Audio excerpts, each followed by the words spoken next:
Episode 31, Realism, Art, Literature, and the Grit of the 19th Century, an AP European History podcast by Hammer History Productions.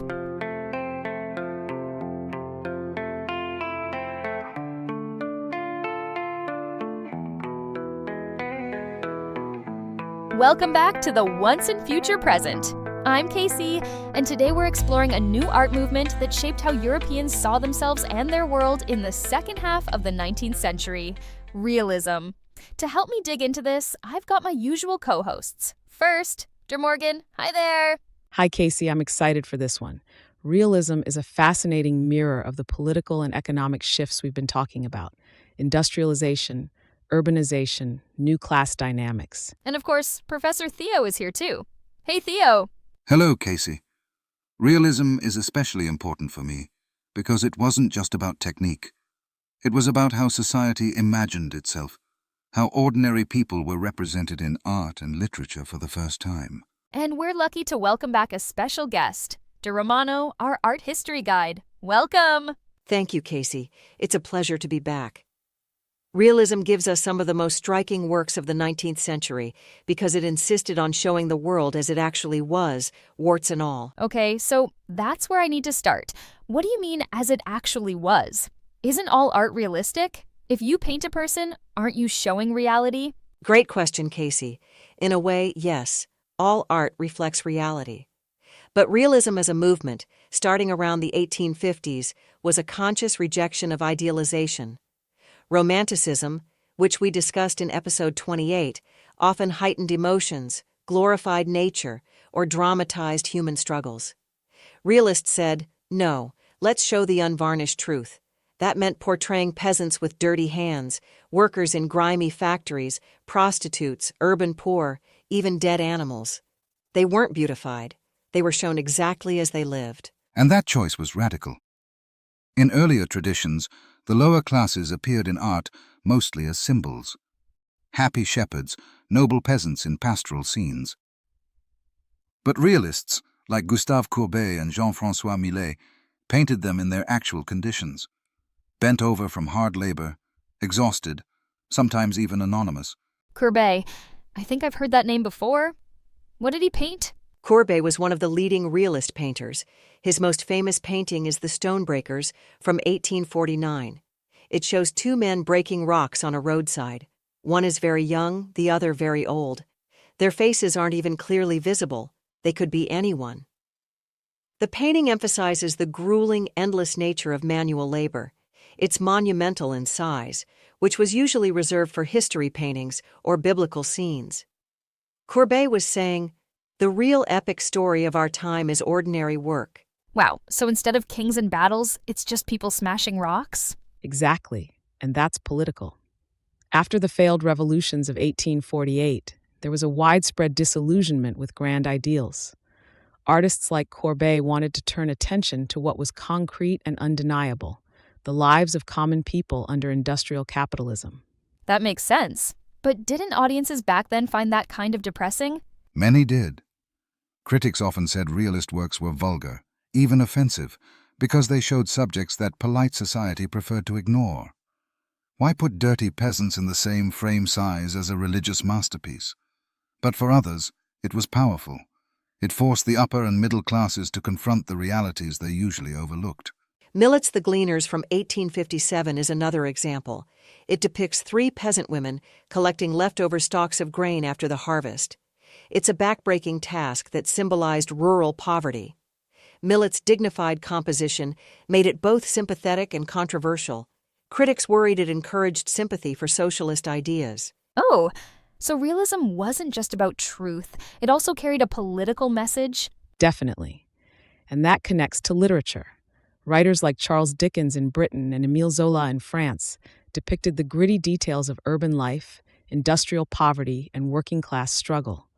Dickens's Hard Times, for example, paints a bleak picture of factory towns, while Zola's Germinal dives into the world of French coal miners and their strikes.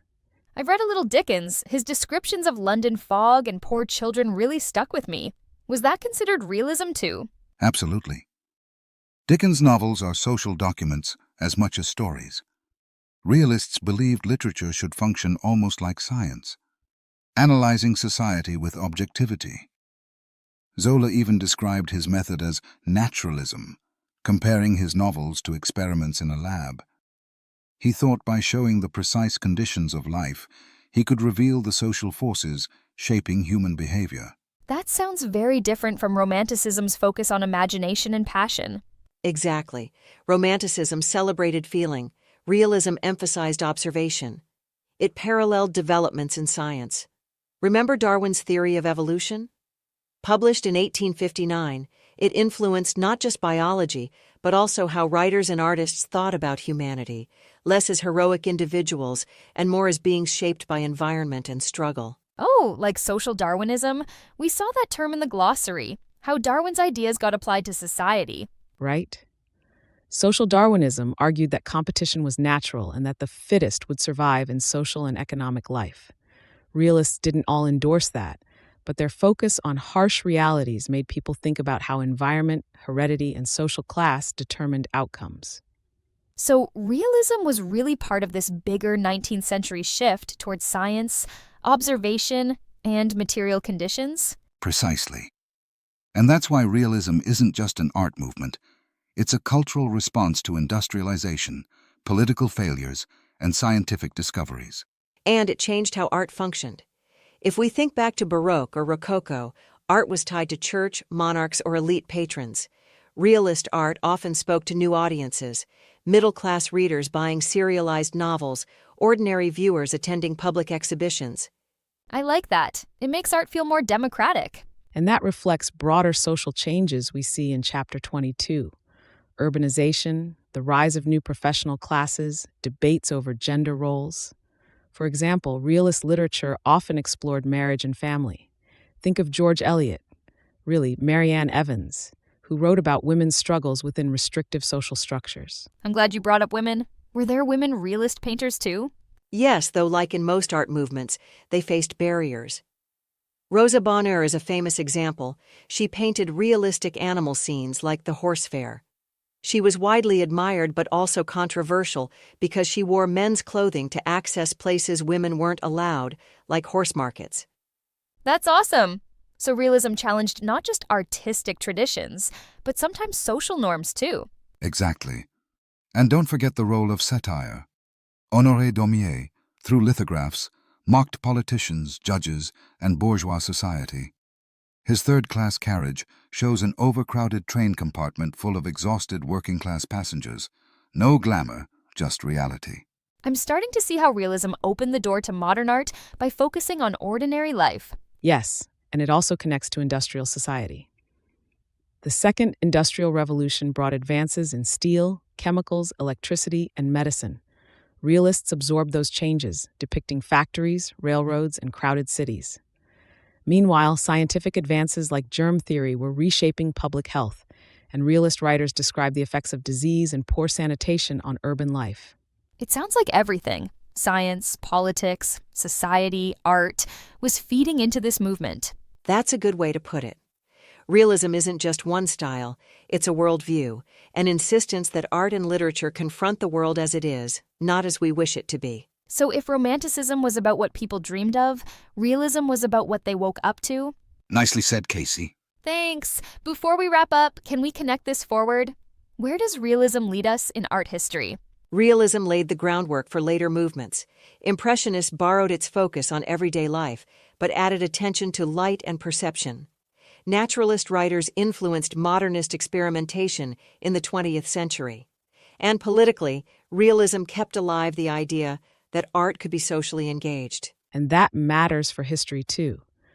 Realism helps us understand how people experienced industrial Europe not through government decrees or economic charts, but through their daily struggles, captured in novels, paintings, and illustrations. This has been eye-opening. Realism isn't just about painting realistically, it's about capturing the grit of life in the 19th century. Thanks, Dr. Romano, for joining us again.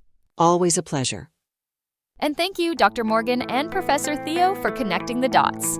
That's it for episode 31. Next time, we'll move from realism into the shifting political ideologies of late 19th century Europe, including liberalism, socialism, and nationalism. Don't miss it.